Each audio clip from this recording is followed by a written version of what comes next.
ఉప ముఖ్యమంత్రి భట్టి విక్రమార్క అధ్యక్షతన ఏర్పాటైన మంత్రివర్గ ఉపసంఘం ఇవాళ సచివాలయంలో భేటీ కానుంది. రాష్ట్రంలో నిర్మాణంలో ఉన్న మౌలిక సదుపాయాల పనులకు నిధుల అవసరాలపై అధ్యయనం జరిపి ప్రభుత్వానికి సిఫార్సు చేసేందుకు ఈ కమిటీ ఏర్పాటైంది. ఇందులో సభ్యులుగా ఉన్న మంత్రులు ఉత్తమ్, కోమటిరెడ్డి, శ్రీధర్ బాబు, సీతక్క ఉదయం 11 గంటలకు సమీక్ష సమావేశం నిర్వహించనున్నారు. అన్ని ప్రభుత్వ శాఖలు, కార్పొరేషన్ల ఆధ్వర్యంలోని పెండింగ్ పనులను సమీక్షించనున్నారు.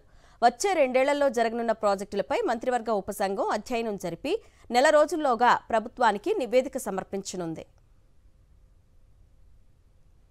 ఉప ముఖ్యమంత్రి భట్టి విక్రమార్క అధ్యక్షతన ఏర్పాటైన మంత్రివర్గ ఉపసంఘం ఇవాళ సచివాలయంలో భేటీ కానుంది.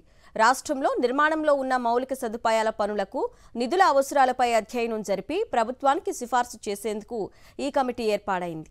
ఇందులో సభ్యులుగా ఉన్న మంత్రులు ఉత్తమ్, కోమటిరెడ్డి, శ్రీధర్ బాబు, సీతక్క ఉదయం 11 గంటలకు సమీక్ష సమావేశం నిర్వహించనున్నారు. అన్ని ప్రభుత్వ శాఖలు, కార్పొరేషన్ల ఆధ్వర్యంలోని పెండింగ్ పనులను సమీక్షించనున్నారు. వచ్చే 2 ఏళ్లలో జరగనున్న ప్రాజెక్టులపై మంత్రివర్గ ఉపసంఘం అధ్యయనం జరిపి నెల రోజుల్లోగా ప్రభుత్వానికి నివేదిక సమర్పించనుంది.